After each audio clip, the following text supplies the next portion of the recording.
हाय पिला माने तुम मैंने समस्ते केमिति अछ आशा करूची तुम मैंने समस्ते बहुत भल थिबो पिला माने आज आमे देखिबा तुमरो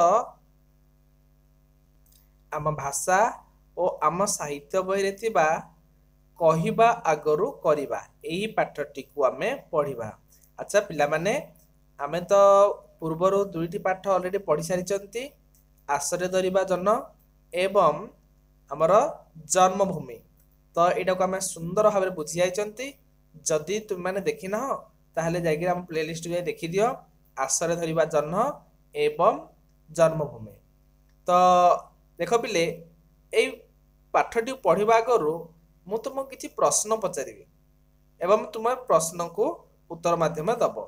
तो केमिति पचारि देख प्रश्न रहा पिला माने यही फोटोटी जो देखुच यही फोटोटी कहार कहले देखी कहीपर ना। हाँ देख पिले ए फोटोटी होचंती आम जातिर पिता महात्मा गांधी कर नहीं।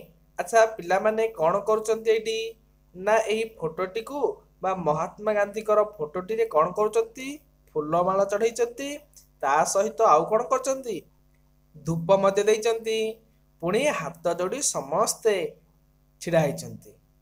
अच्छा कहलो पिले तुमे फोटोटी देखि कौन भाबुथबो आज केउं दिन होइथिबो ए फोटोटी रे भाबी पारुच ना।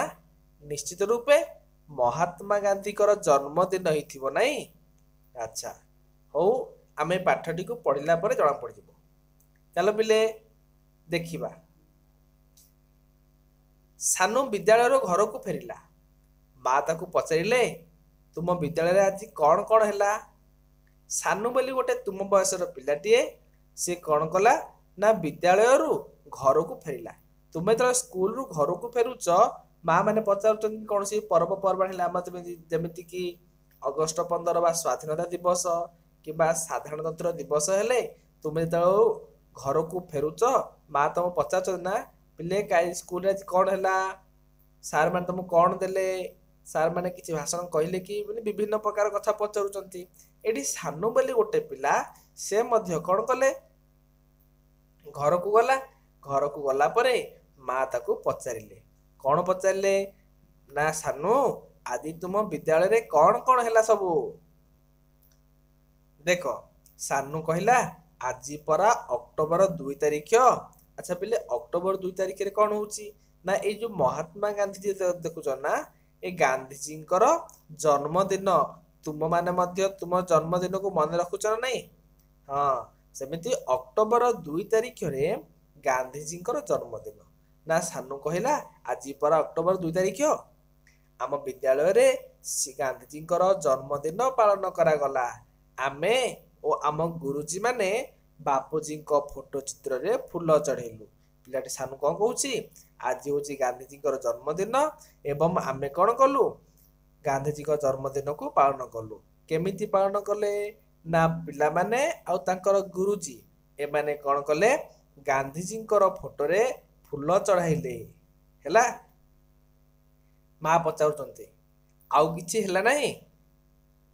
सानू कहिला हाँ गुरुजी गांधी को विषय रे सुंदर सुंदर कहानी सुनाइले बहुत मजा लगिला। अच्छा माँ कहले आउ किछि पचरा गलानी। सानू कहला कौन हाँ हाँ आउरी गुरुजी माने कौन कले गांधीजी को विषय बहुत सुंदर सुंदर कहानी सुनाइले आज बहुत मजा लगिला। माँ कह अच्छा कौन सब कहले सानू कहूची गांधीजी पिला दिनर केते चमत्कार घटना एमिति बहुत किछि कहले। माँ कहउचंती आउ तांको बड़ दिनर कथा किछि कहलेनी खाली कौन पिला दिनर कथा कहले कि। सानू कहले हाँ खूब कम तमे किछि कह ना। सानू कहूची माँ तुम किछि कह ना गांधीजी विषय रे। माँ कहूची शुण माँ आरंभ कले माँ कहानी कहवाक आरंभ कले। देख पिले सानू केमिति सुंदर भाव में बसी एवं माँ ताको कौन कहउचंती गांधीजी सुंदर सुंदर कहानी गुड़िक कथा गुड़िक कहउचंती। माँ आरंभ कले सानू शुणिबाकू लागिला। माँ कौन कहले माँ कहउचंती थरे गांधीजी पत्नी कस्तूरबा बेमार रे पड़ी है ଗାନ୍ଧିଜୀଙ୍କର ପତ୍ନୀ ଥିଲେ ପିଲେ ମନେ ରଖ।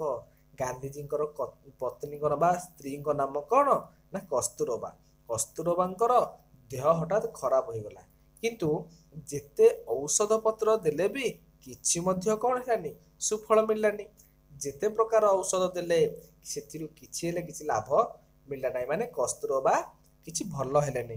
ହେଲେ କସ୍ତୁରବା ଦେଖ ପିଲେ, ତୁମ ଘରେ ମନେକର କୌଣସି ବାପା କିମ୍ବା ମାଆଙ୍କର ଦେହ ଖରାପ ଥିବ, ତୁମେ ସବୁ ପ୍ରକାର ମେଡ଼ିସିନ ଆଣି ଦେଲେ ଯଦି ଭଲ ନ ହେବ ତୁମକୁ ଚିନ୍ତା ଲାଗିବ ନା ନାହିଁ?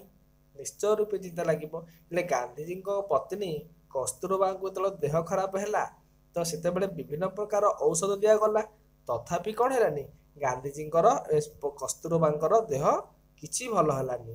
ନ ଭଲ ହେବା ଫଳରେ ଗାନ୍ଧିଜୀ ଚିନ୍ତା କଲେ ଏବଂ ସେ ଚିନ୍ତିତ ହୋଇ ପଡ଼ିଥିଲେ। ସେ ଗୋଟେ ପୁସ୍ତକରୁ ପଢ଼ିଥିଲେ। କ'ଣ ପଢ଼ିଥିଲେ ପୁସ୍ତକରୁ ନା ବେମାରରେ ପଡ଼ିଥିବା ଲୋକ ଲୁଣ ନ ଖାଇଲେ କିଛିଟା ଉପକାର ପାଏ ହେଲା। ଗାନ୍ଧିଜୀ ବହୁତ ଚିନ୍ତା କଲେ, କ'ଣ କରିବା, କସ୍ତୁରବାଙ୍କ ଦେହ ଖରାପ ଅଛି, ଯେତେ ପ୍ରକାର ଔଷଧ ଦେଲେ ମଧ୍ୟ କିଛି ଭଲ ହେଉନି। ତ ସେଥିପାଇଁ ସେ କ'ଣ କଲେ, ଗୋଟେ ପୁସ୍ତକରେ ପଢ଼ିଥିଲେ, ଗୋଟେ ବହିରେ ପଢ଼ିଥିଲେ, ଯଦି କୌଣସି ଲୋକକୁ ବେମାର ହୋଇଥିବ ଏବଂ ବେମାରରେ ସେ ପଡ଼ିଥିବ, ଯଦି ସେ ଲୁଣ ନ ଖାଇବ ତାହେଲେ କିଛିଟା ସେ ଉପକାର ପାଇବ, ମାନେ କିଛି ଭଲ ହେବ। ତେଣୁ ସେହି ଉପଦେଶଟି କସ୍ତୁରବାଙ୍କୁ ଦେବା ପାଇଁ ଗାନ୍ଧିଜୀ ମନସ୍ଥ କଲେ। ଗାନ୍ଧିଜୀ କହିଲେ, ତାହେଲେ କସ୍ତୁରବାକୁ ଯଦି ଲୁଣ ଖାଇବାକୁ ମନା କରିଦେବା ତାହେଲେ କେମିତି ହେବ? ନିହାତି ଭାବରେ ଭଲ ହେଇଯିବେ କସ୍ତୁରବା ନା? ଏହା ଭାବିକିରି ଗାନ୍ଧିଜୀ କସ୍ତୁରବାକୁ କହିଲେ, କ'ଣ କହିଲେ, ତୁମେ ଖାଦ୍ୟରେ ଲୁଣ ମିଶାଇ ଖାଇବା ବନ୍ଦ କରିଦିଅ। ଗାନ୍ଧିଜୀ କ'ଣ କହିଲେ, ତୁମେ ଯେଉଁ ଖାଦ୍ୟରେ ଲୁଣ ମିଶାଇ ଖାଉଛ ତାହା ବନ୍ଦ କରିଦିଅ। କସ୍ତୁରବା କ'ଣ କହୁଛନ୍ତି, ଦେଖ ଲୁଣ ବିନା ଖାଦ୍ୟ ତ ସୁସ୍ୱାଦ ଲାଗେ ନାହିଁ, ଲୁଣ ବିନା କ'ଣ ଖାଦ୍ୟ ଖାଇ ହୁଏ?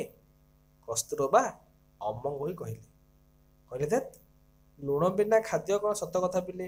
ଲୁଣ ବିନା ଯଦି ତରକାରୀରେ ଲୁଣ ପଡ଼ିନଥିବ ତାହେଲେ ଆମକୁ ଖାଇବାକୁ ଭଲ ଲାଗୁଛି କି ନାହିଁ, ସେଥିପାଇଁ ଖାଇବାକୁ ମଧ୍ୟ ଇଚ୍ଛା ହେବନି। କସ୍ତୁରବା ମଧ୍ୟ କହିଲେ, କ'ଣ କହିଲେ କସ୍ତୁରବା? କହିଲେ ଯେ ଲୁଣ ବିନା ଖାଦ୍ୟ କି ଖାଇପାରିବ କି? ମୁଁ ଖାଇପାରିବିନି ହେଲା। ତ ସେତେବେଳେ ଗାନ୍ଧିଜୀ କହୁଛନ୍ତି, ତୁମେ ଅବୁଝା ହେଉଛ କାହିଁକି? ତୁମର ପରା ଦେହ ଖରାପ, କିଛି ଦିନ ଲୁଣ ଛାଡ଼ିଦେଲେ ହୁଏତ ଆରୋଗ୍ୟ ହେଇପାରନ୍ତ। ଗାନ୍ଧିଜୀ ଏମିତି କହିଲେ। କ'ଣ କହିଲେ, ଆରେ ତୁମେ ଅବୁଝା କାହିଁକି ହେଉଛ? ତୁମର ଦେହ ଖରାପ ଅଛି, କିଛି ଦିନ ଯଦି ଲୁଣ ଛାଡ଼ିଦେବ ହୁଏତ କ'ଣ ହେଇଯିବ, ଆରୋଗ୍ୟ ହେଇଯିବ, ଭଲ ହେଇଯିବ, ଦେହ ଠିକ୍ ହେଇଯିବ। ସେଥିପାଇଁ ଗାନ୍ଧିଜୀ କହିଲେ। କିନ୍ତୁ କସ୍ତୁରବା କ'ଣ କଲେ, ଟିକେ ଗାନ୍ଧିଜୀଙ୍କର କଥା ଶୁଣିକି ମୁହଁ ଶୁଖାଇ ଦେଲେ। କହିଲେ, ଯଦି ତୁମକୁ କିଏ ଲୁଣ ଛାଡ଼ିବାକୁ କହେ ତୁମେ କ'ଣ ଲୁଣ ଖାଇବା ବନ୍ଦ କରିଦେବ? କସ୍ତୁରବା କ'ଣ କହିଲେ, ଗାନ୍ଧିଜୀକୁ ପୁଣି ଗୋଟେ ପ୍ରଶ୍ନ ପଚାରିଲେ। କହିଲେ, କ'ଣ ତମକୁ ଯଦି କିଏ ଲୁଣ ଛାଡ଼ିବାକୁ କହେ ତୁମେ କ'ଣ ଲୁଣ ଖାଇବା ବନ୍ଦ କରିଦେବ କି? ଗାନ୍ଧିଜୀ କହିଲେ, ଠିକ୍ କଥା ତ। ନାଇଁ କ'ଣ ପିଲେ, ପରକୁ କହିବା ଯେତିକି ସହଜ, ନିଜେ କରି ଦେଖାଇବା ସେତିକି ସହଜ ନୁହେଁ। ସେହି କଥାକୁ ନେଇ ସେ ଚିନ୍ତା କରିବାକୁ ଲାଗିଲେ। ଗାନ୍ଧିଜୀ ଭାବିଲେ, ଠିକ୍ କଥା, ଆମେ ଯେଉଁ ଅନ୍ୟମାନଙ୍କୁ କହିଦେଉଛନ୍ତି, ଅନ୍ୟମାନଙ୍କୁ କହିବାଟା ଯେତିକି ସହଜ ନିଜେ କରିବା ସେତିକି ସହଜ ନୁହଁ। ସେଥିପାଇଁ ସେ ଚିନ୍ତା କଲେ, କ'ଣ ଆମେ ଯାହା ଅନ୍ୟକୁ କହୁଛନ୍ତି ପ୍ରଥମେ ନିଜେ କରି ଦେଖାଇବା ଉଚିତ, ତେବେ ଯାଇ ଏହା ଅନ୍ୟମାନଙ୍କ ଉପରେ ପ୍ରଭାବ ପଡ଼ିବ। ଆମେ କ'ଣ କରିବା, ଅନ୍ୟମାନଙ୍କୁ ଆମେ ଯେଉଁ କହିଦେଉଛନ୍ତି ତାହାକୁ ଆମେ ନିଜେ କରିକି ଦେଖାଇବାକୁ ପଡ଼ିବ ହେଲା। ତ ତେବେ ଯାଇକି କ'ଣ ହେବ, ପ୍ରଭାବ ପଡ଼ିବ। এই କଥା ଗାନ୍ଧିଜୀ ମନେ ମନେ ବିଚାର କଲେ। କସ୍ତୁରବାଙ୍କୁ ଦେଇଥିବା ଉପଦେଶଟିକୁ ନିଜେ କାର୍ଯ୍ୟକାରୀ କରିବା ପାଇଁ ସଂକଳ୍ପ ନେଲେ। ଯେଉଁ କହିଥିଲେ କସ୍ତୁରବାଙ୍କୁ ଲୁଣ ଖାଇବା ବନ୍ଦ କର ବୋଲି, ଗାନ୍ଧିଜୀ କ'ଣ କଲେ, ସେ ଲୁଣକୁ ନିଜେ ଖାଇବା ବନ୍ଦ କରିଦେଲେ। ହେଲା ନା ପିଲେ? ଗାନ୍ଧିଜୀ କସ୍ତୁରବାକୁ ଏଥର କହିଲେ, ମୋତେ ଯଦି ରୋଗ ହୋଇଥାନ୍ତା ଚିକିତ୍ସକ ଯେଉଁ ଜିନିଷ ଖାଇବାକୁ ବାରଣ କରିଥାନ୍ତେ ମୁଁ ଅବଶ୍ୟ ତାହା ଖାଇବା ବନ୍ଦ କରିଦେଇଥାନ୍ତି। ଗାନ୍ଧିଜୀ କସ୍ତୁରବାକୁ ଦେଖୁନ ପିଲେ, ଏଠି କହୁଛନ୍ତି, ଗାନ୍ଧିଜୀ କ'ଣ କହୁଛନ୍ତି କସ୍ତୁରବାକୁ, ଯଦି ମୋତେ ରୋଗ ହୋଇଥାନ୍ତା, ଯଦି ଡାକ୍ତର ମୋତେ ଚିକିତ୍ସକ ବା ଡାକ୍ତର ଯଦି ମୋତେ କୌଣସି ଜିନିଷ ଖାଇବାକୁ ବାରଣ କରିଥାନ୍ତେ ଅବଶ୍ୟ ମୁଁ ତାହା କ'ଣ କରିଦେଇଥାନ୍ତି, ବନ୍ଦ କରିଦେଇଥାନ୍ତି। ଏଥିରେ ସୁଫଳ ମିଳିଥାନ୍ତା, ଏଥିରେ ମୋ ରୋଗ କ'ଣ ହେଇଥାନ୍ତା, ଭଲ ହେଇଯାଆନ୍ତା।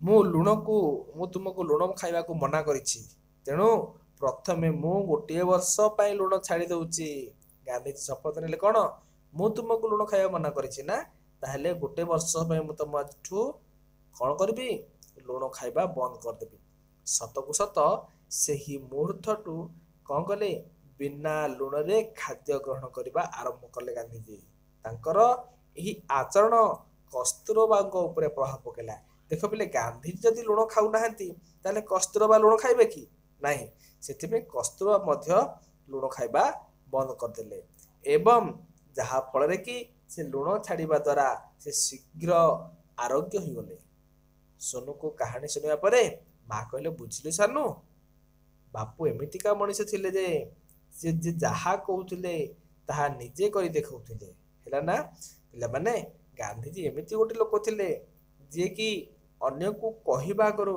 निजे करिकी देखउथिले तो सेथि पई स्वाधीनता संग्राम बेले गांधीजी सहित समग्र लोक एकजुट होइथिले हैला ना पिले तो से गांधीजी सहित लोक मैंने मिसिकी एकाठी होते एवं आम देश को कौन करते स्वाधीनता आनी पे तो वीडियोटी संपूर्ण रूपे सरीगला तो आशा करुच्ची तुम मानक संपूर्ण रूपे बुझा पड़ जाइए तार परवर्ती वीडियो आम कौन आनिबा ना यार प्रश्न उत्तर को नहीं आसबि सेते पर्यंत आम चैनल सहित जड़ित हो रुहतु एवं चैनल को सब्सक्राइब करी पाखे बेल आइकन दबी ऑल नोटिफिकेशन को क्लिक कर दिंतु रोच बंधुगण परवर्ती वीडियो पुणी देखा जय जगन्नाथ।